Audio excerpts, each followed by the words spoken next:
Ladies and gentlemen, accompanied by his translator Sharon Choi, please welcome the writer, producer, and director Bong Joon Ho.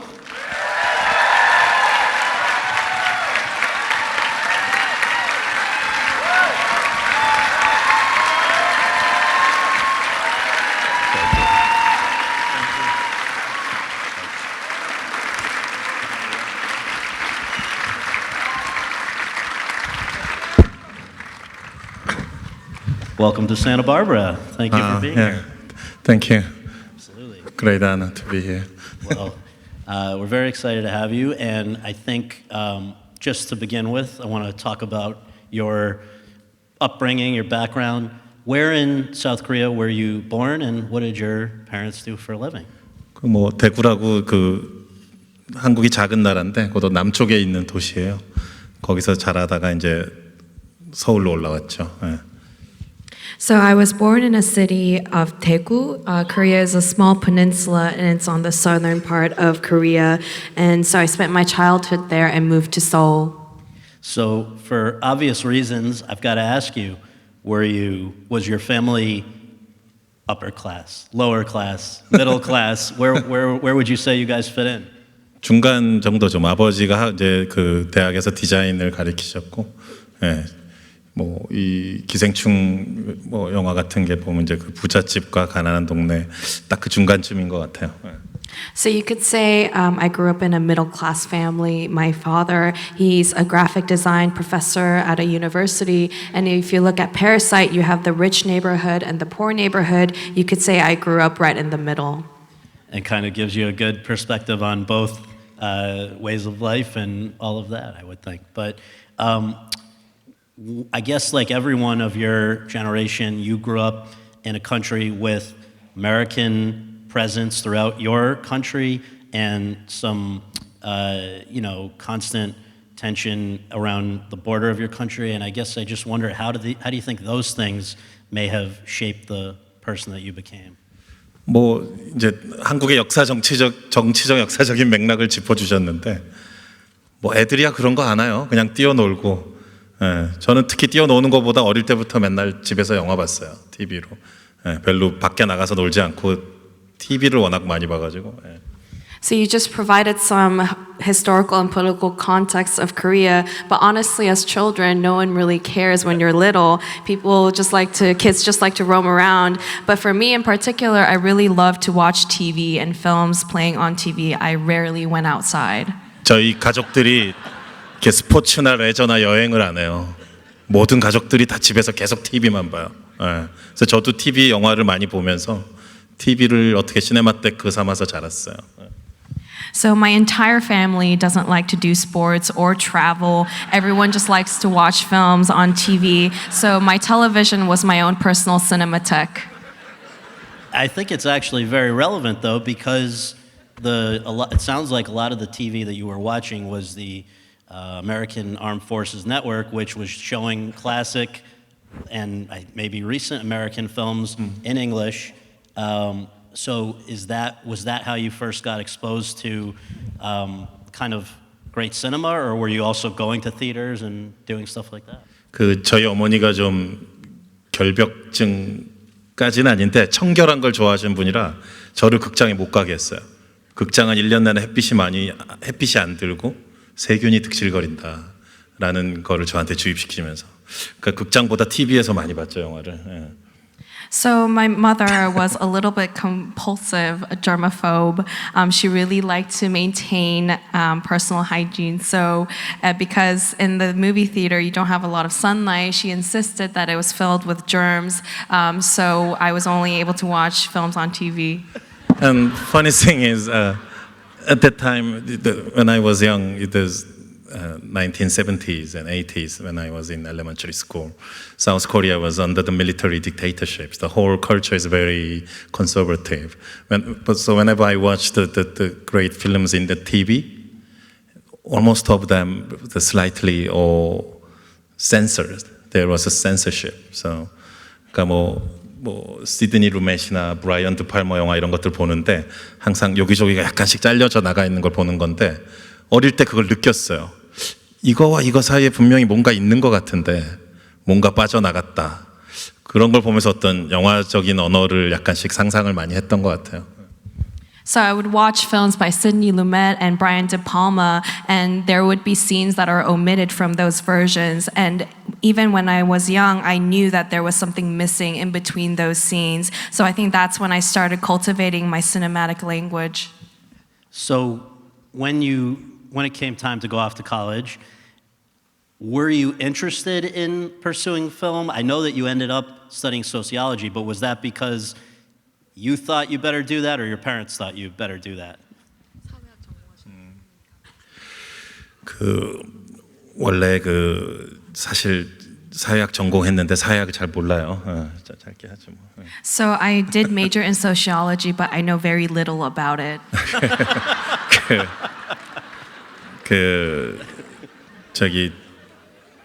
대부분 시네마 클럽에서 시간을 많이 보냈거든요. 그리고 지금 제 집사람 와이프도 시네마 클럽에서 만났고, 그래서 거기서 대부분의 시간을 보내다 보니까, 근데 사회학은 관심 없었지만 사회에 대한 관심은 많이 있었죠.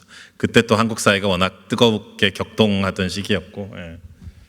So I spent most of my time at a cinema club, and that's actually where I met my wife.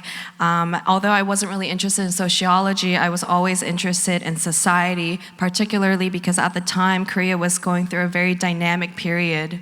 그때가 이제 제 대학교 다닐 때가 이제 한국 군사 독재가 끝나가던 시기였어요. 80년대 말에서 90년대에 걸쳐서 이제 군사 정부가 물러나고 민주주의가 실현되면서 영화나 이제 뭐 팝 뮤직처럼 대중문화가 이제 폭발한 시기였고, 제가 그런 축복을 받은 어떤 제너레이션인 거죠. So when I was in college in the late 80s and early 90s, Korea saw the end of the military dictatorship.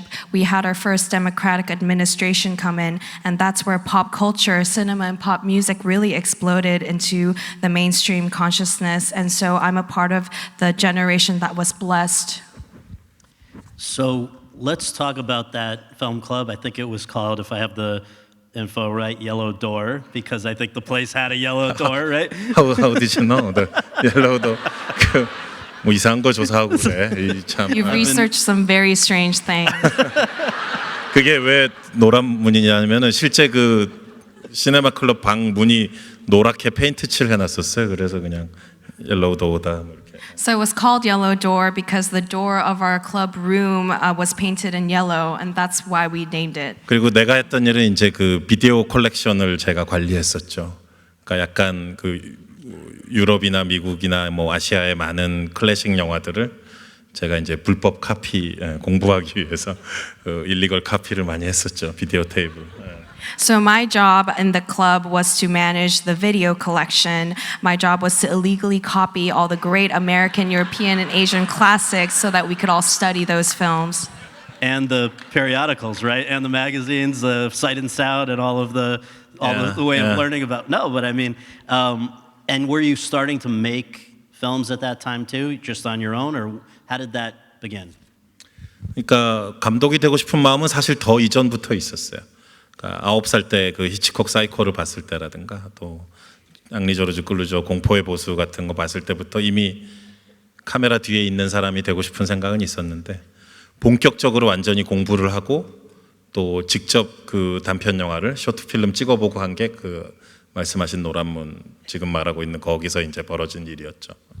So it was actually much before that I wanted to become a film director. When I was 9, I watched Psycho, and watching Wages of Fear by Henri-Georges Clouzot. I wanted to become someone behind the camera ever since then.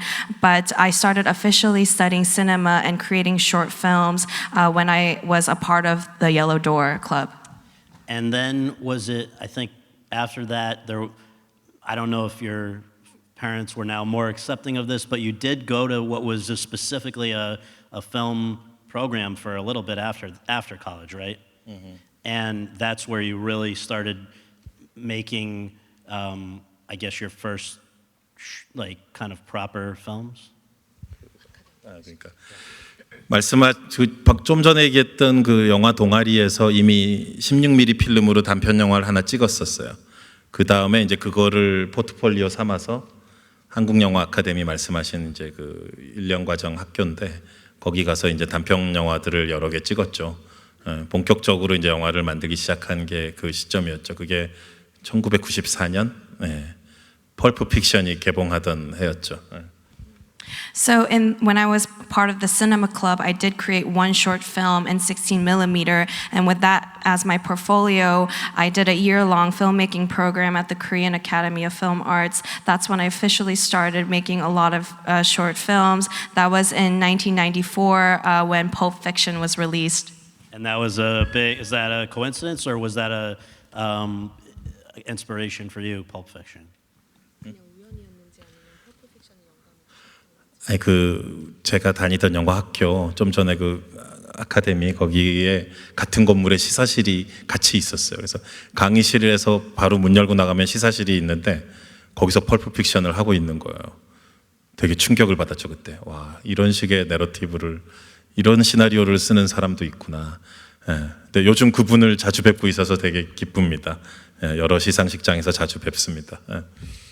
So, at the film school that I went to, at the same building of my classroom, there was a screening room. So I would open the door from my lecture hall and go straight to the screening room and watch films. And Pulp Fiction was playing there. I remember being so shocked at just the incredible screenplay of that film. But these days, I've been running into Tarantino very often at all these award ceremonies. So I'm very happy. I was going to say, so what year? That would have been 94, so 25, 26 years later, you guys are nominated against each other for Best Director and Best Original Screenplay and Best Picture.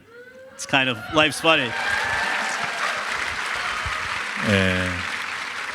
사실 뭐 타란티노나 마틴 스콜세지 감독님 이런 분들 제가 영화 동아리에서 그분 작품들을 공부했었는데 분석하기도 하고 뭐 그 레이징 불이나 뭐 민스트리트 같은 영화들 막 우리가 공부하던 영화인데 그런 분들과 같이 노미네이션 된 것 자체가 너무 기뻐요. 이미 영광이고 저에게 있어서는 사실 이미 상을 받은 거나 다름없어요. 너무 기쁘죠.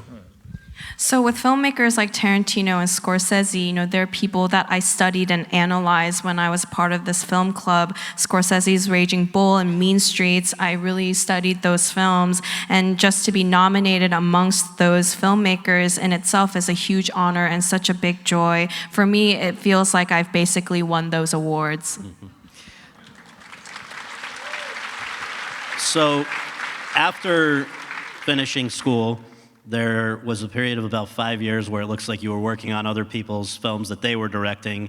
And then in 2000 comes Barking Dogs Never Bite, which I just want to, I guess the best way to synopsize this, and obviously correct me if anything is wrong that I say ever, but basically a depressed graduate student with an emasculating pregnant wife is driven crazy by a neighbor's dog who won't stop barking, and he considers extreme measures to silence that dog. I know, it's a very, very stupid black comedy. No. I agree, and partially inspired by my own elder brother.